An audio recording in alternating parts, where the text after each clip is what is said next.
We all want to make a positive impact on the world, but what do we have to experience to get there? This is Stripped Bare FM, where our shared stories of strategy, raw talk, and real people uplift and inspire you. Now, welcome the host of Stripped Bare FM, Catherine Contos.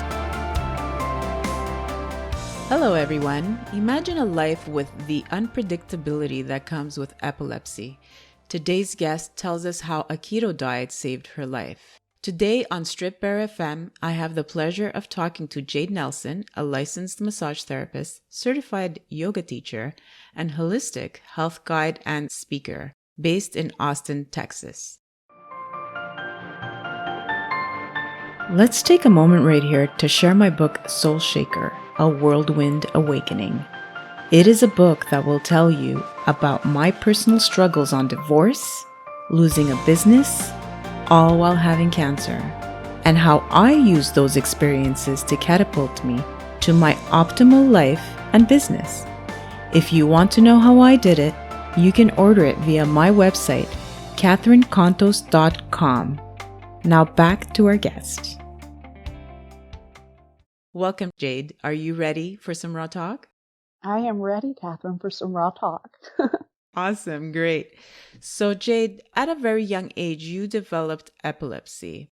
How old were you, and what was the first episode like for you? The first seizure I ever had, I was 7.5, but I wasn't diagnosed until the spring that I was 8. So the first experience, I think, was very scary because we didn't know what it was. It was the moment in my life, I think I realized what it felt like to truly be alone. Where were you? Can you bring me back to that moment in time? So basically, it was the 4th of July, 33 years ago, this past 4th. I was raised in California, so this happened in California. I was playing in one of the empty rooms in our house with my neighbor and my sister. And I don't know what we were playing, probably school or something. And I got a funny feeling in my right arm. It became very heavy and I felt it kind of move through my body. And then I remember saying to my friend, something's wrong, because she wanted me to write with my right hand and I couldn't do it. And then the next thing I knew, I fell flat. I just fell backwards. And I remember hearing my friend and my sister screaming and yelling for my mom, and then my mom was there by my side. And then I heard her calling for my dad. And I was aware of everything that was going on, but I couldn't respond. And the next thing I remember, I was in the back seat on my dad's lap. I could tell my parents were scared and they were rushing me to the hospital. And then I came to again in a hospital bed and it was dark. My mom was there and, I said, I want to see the fireworks. And I remember she rolled me on my side and we looked out the window of the hospital in the town we lived in, and I could faintly see the fireworks at the lake. And that was my first seizure. How scared were you? I think I was really scared because I couldn't verbalize what I needed. It was the moment, like laying on my dad's lap and feeling the fear that my parents had of what was ahead. I knew in that moment, I'm like, this is what it means to feel alone in the world. You felt like you had no control, right? Yeah, no control. Powerless is the best way to, describe it. So when you're having an epileptic episode, you are aware of your surroundings from what you're telling me. Mm-hmm. Not everybody is that way. Oh, okay. That's just with me. Every seizure is different. Every type, what part of the brain is affected. Everybody's individual. So some people will have seizures and not even know they're having them, but I am always keenly aware and I usually can feel them coming on 10 minutes before they go completely full blown. And what do you do when you know they're coming? Like there's nothing you could do to stop it, right? You just know it's coming. So my mother took me to a biofeedback specialist. I learned breathing techniques and used a type of meditation to help when they do come on. But yeah, when they are going to happen, they're going to happen. Sometimes it's just as simple as preparing myself, laying down, making sure I'm safe. If I can get a phone call into someone to come help me. But literally, I mean, when I think of all the seizures I've had in my whole life, yeah, it's just kind of learning to let go. The more you fight it, the harder it is. How often were you getting them at that time? So I always say I'm one of the lucky ones because my seizures, I didn't have like large complex partial ones all the time. I usually had one or two a year, usually around the summertime because the heat and stuff affects me. But I always consider myself lucky because mine aren't daily. Okay. And how did this affect you? Your life, your relationships, your school? How did this change your life knowing that there's this unpredictable thing that just creeps up on you and, you could collapse at any time, anywhere, get hurt. You could be in the middle of a class, right? Please explain to me what it was like as a child, as a teenager, having this fear behind your head of this coming on at any moment. My mom and my dad, both my parents, were very good at letting me instill in me that I am capable of doing anything. There were times throughout my life where I was afraid. I didn't go to school for a while because I was afraid to have one and they wouldn't know what to do. But I never allowed the fact that I had epilepsy to stop me from doing anything. It just taught me how to be more flexible and work within the confines of things that happen. All you can do is keep living your life. I never wanted epilepsy to be an excuse. I don't let people call it a disability for me because I don't want to be defined that way. It was challenging, yes. It made school and learning harder because of the medications I took. It made getting my driver's license more difficult. It's made a lot of things difficult, but I don't look at it and use that word as difficult as, oh, poor me, I have epilepsy. I'm like, thank you, it's a gift. But is that how you felt when you were younger, or is that something that you Yes. developed over time? So right from the get-go, you were like accepting of what you were going through and understood it, and you just lived your life. Yeah, I wouldn't say I fully accepted it, but I accepted it for what it was, that it was a part of me, that it didn't have to be something that defined me and held me back. So I will say each time I had a seizure, it became another learning lesson for me. But it was never, oh, I have epilepsy, I can't do this. It's, oh, you think I can't do this? Watch me. So that's great. You were ahead of, a lot of people, because a lot of people do unfortunately take the other route of, I can't. Right. And like I said, it goes back to my parents, I think. I think they were scared, but my mom knew, like, I think one time when I was roller skating, I was concerned about me falling and hurting myself. And I remember I had said to her, and this is a story I tell a lot when I speak, is I just want to be normal, Mom. And she knew kind of in that moment, she realized that her own fears had to be her own. She couldn't project that onto me, and that she had to let me live my life no matter what happened. And so I've been able to do that. Did I always accept every situation? Was I always, oh, yes, great, my seizures? But it was instilled in me that it was a gift. It allowed me to have more empathy and insight, and to look at other people through the lens of my own struggle. That's incredible. That's incredible that you were able to see that lesson through your parents and through yourself, that you did see it as a gift, and were able to live your life more fulfilled because of that. That's incredible. Good for you. Yeah, it would be a lie if I didn't say at times I was like, I hate that I have epilepsy, because it's true. When a seizure happens, it's like, oh gosh, here we go again. But here, after 33 years, each time I've been, as an adult, been able to bounce back and just see it as, well, people live with diabetes, they live with a lot of other things. I can live with this. Me and epilepsy can live together. Were you ever fearful? Yes, there was a very good chunk of time when I was in 5th grade that I was very scared that I would die if I had a seizure and my parents weren't there. Okay. So I did. I mean, that's what I mean is, in 33 years, a lot. You process a lot and you learn a lot just in growing as a human, but then add this component on. And yeah, there's been times all throughout my life that I've been scared, but I just had to know that it's going to be okay. I can do the best that I can with what I have, and I guess, cross your fingers and hope for the best. What was it that throughout your teenage life, as a teenager, we're self-discovering, right? What we like, what we don't like. Were other kids okay with you? Were they treating you differently? How did it feel going through your teenage years, knowing that, I'm sure it happened in front of your classmates, in front of your teachers? Were people empathetic with what you were going through? Did you have a good experience?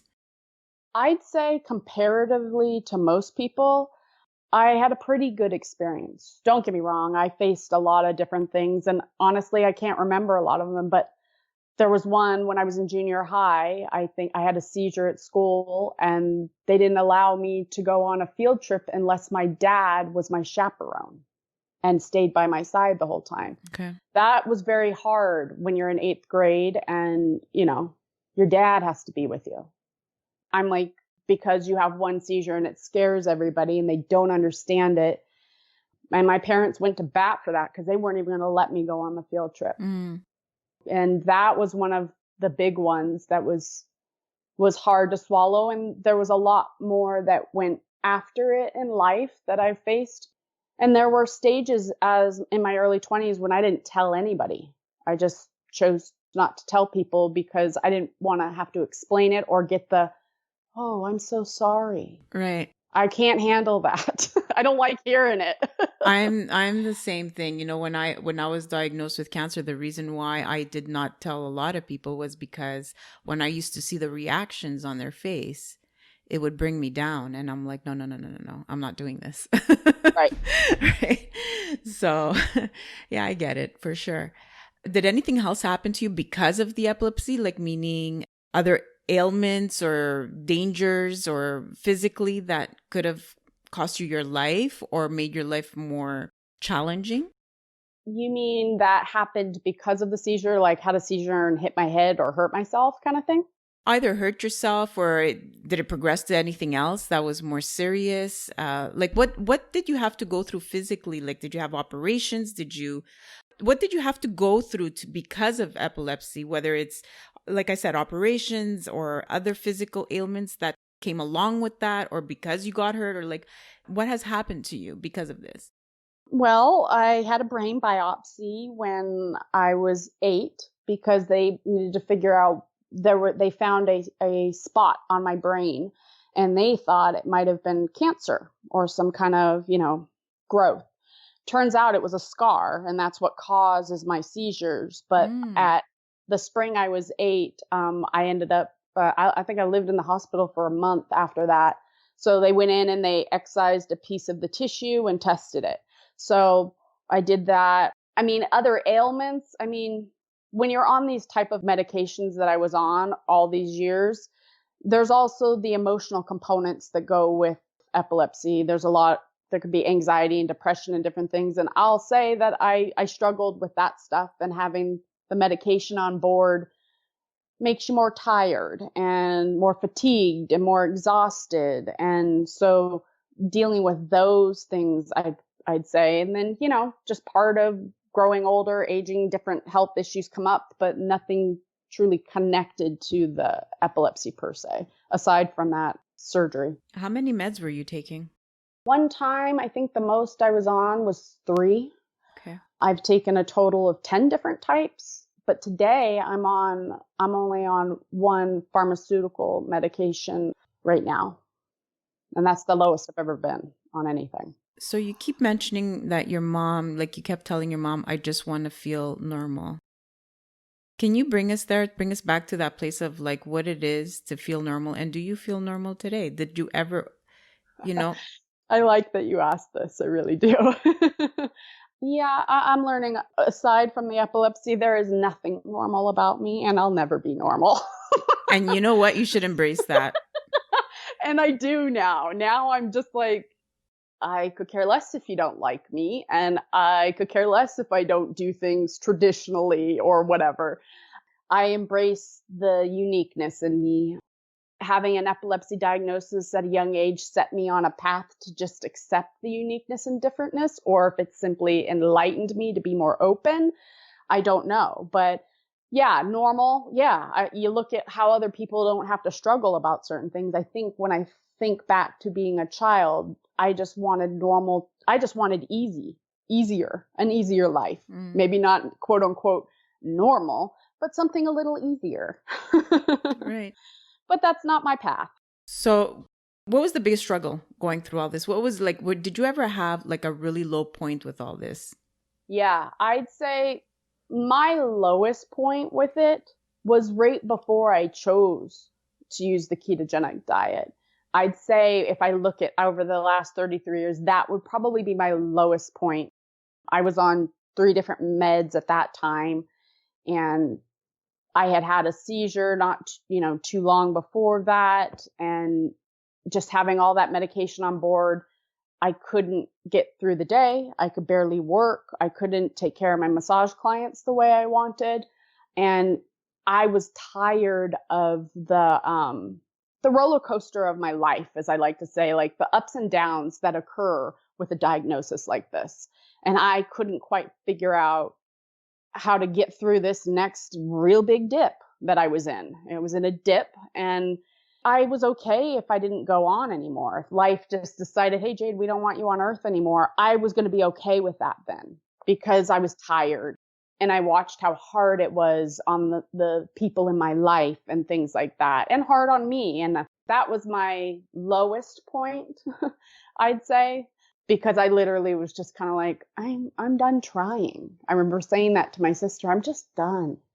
And then she said, look into the ketogenic diet. And that gave my life a new focus, because I'm like a dog with a bone. You give me something to focus on and I'll take it and I'll devour it. I will understand it. I will be able to explain it to other people. I will embrace it as my new path.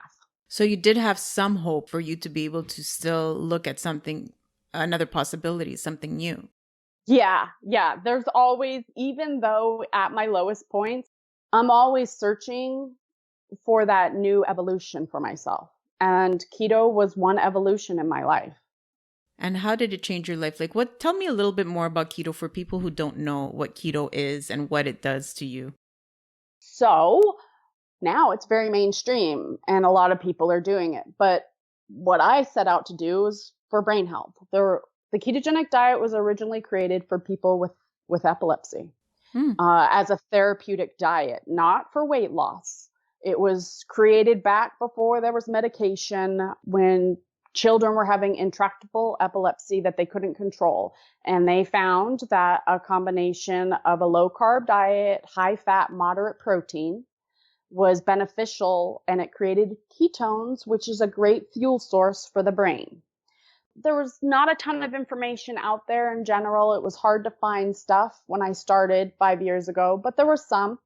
And then it was starting to change the, trajectory of what a ketogenic diet is. And I like to say I do a well-formulated ketogenic diet. So it changed. And so there's lots of products out there, but that doesn't mean it works for what the way I do keto or a ketogenic diet. So it can be a very strict diet when you're doing it for the purposes as I'm doing it. There's no cheat days. There's no slip-ups or any of that. It's a very focused, but it's a cleaner fuel source, definitely for brains such as mine. How did it change your life? Well, the interesting thing is it allowed me to come off one med pretty quickly, and then I stayed on 2 for 2 more years. It helped clear up my brain more. Everything seemed clearer. The emotional aspects, like ups and downs, having epilepsy, the anxieties, you can deal with the depression that comes and goes sometimes. So let me ask you something. So besides the epilepsy and slowing that down, do you feel like it helped you with also your moods? Oh, yes, definitely. So being on anticonvulsants, they're really heavy duty, and they have side effects of their own. So starting to come off of some of those helped wake my brain up. By the time I came off that second med, Vimpat, I felt like my brain was functioning on a whole new level. I felt like someone had lifted like this guise, this part of my brain felt like it was working in a different way. Incredible. Okay, so it's not because of the diet, but per se, but it's because you were able to get off the medications that were messing up your moods Yeah. and your chemicals in your brain. I can't say for sure whether it's just the coming off the meds or just the diet. And this is where my belief system is very different than others. It's a combination of all things. Diet, medication, lifestyle stuff.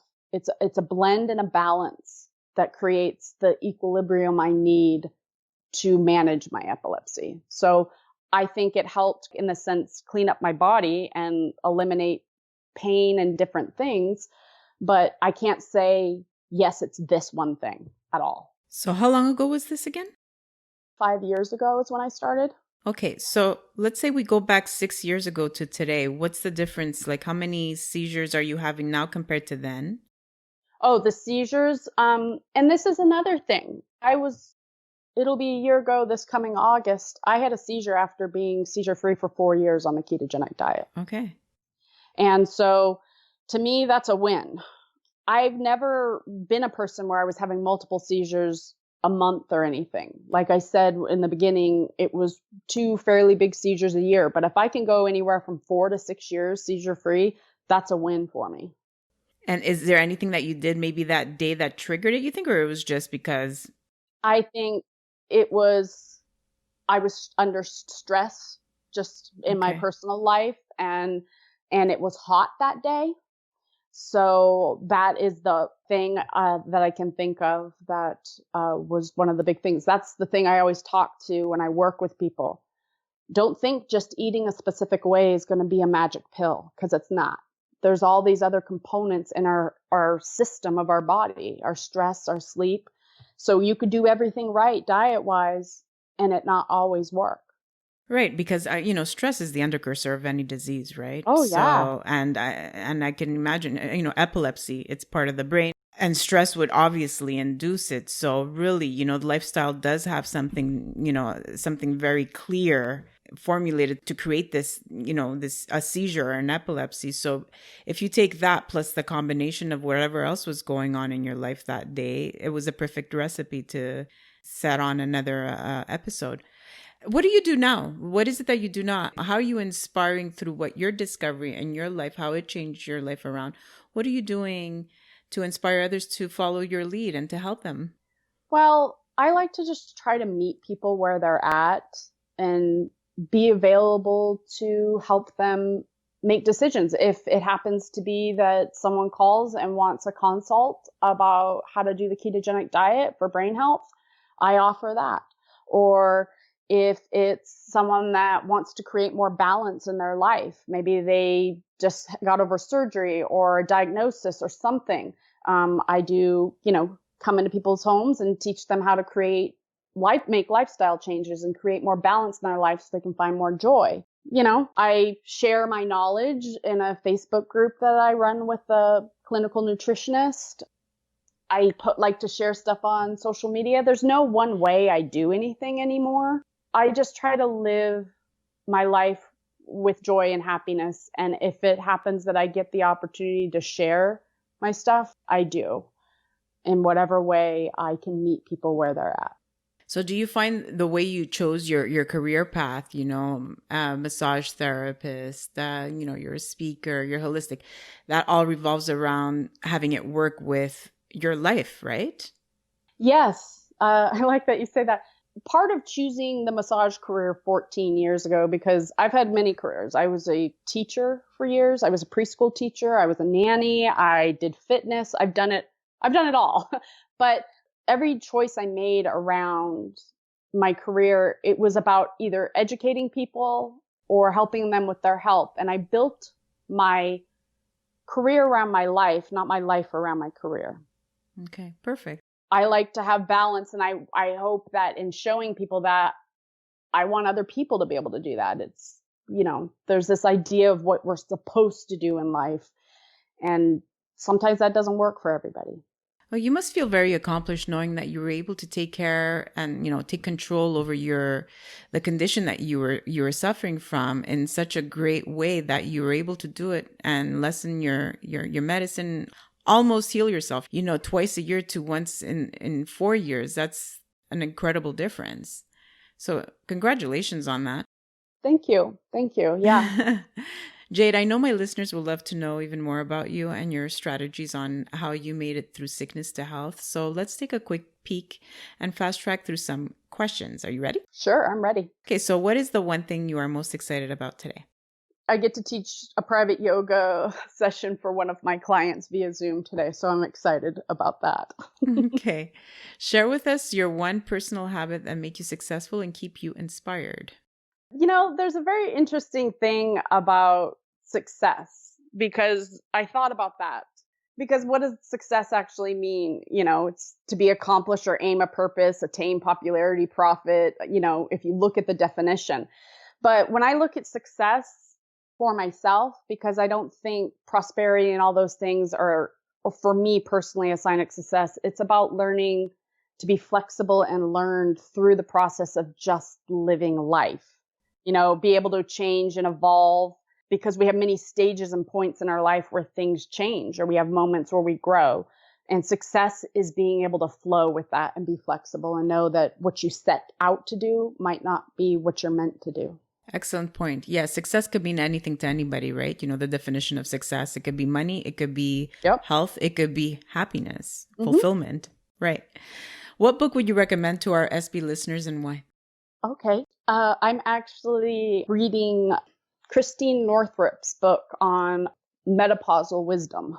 So if you look up her that's one book I've been reading, and that may only be for your female listeners, but I think men could benefit from it if we could understand how we change, our hormones change, and we change. We might be able to meet our partners in a different way. And she's wrote a really great book on that. Awesome. So now for a soul shaker question. If you woke up tomorrow and you were stripped bare of everything in your business and only had shelter, food, and your family, what would you do first in the next 30 days with only $500 in the bank? I would do nothing. I would just sit where I'm at and be present with those three things, because ultimately those are the most important things in life. And I would use that time not to spend that money, but just to reflect on what worth and value really mean. Beautiful. Jade, on a last and final note, what's the one takeaway message my listeners need to hear from you today? That everything you think you need might be better served by letting go of it. Right. Attachment. Mm-hmm.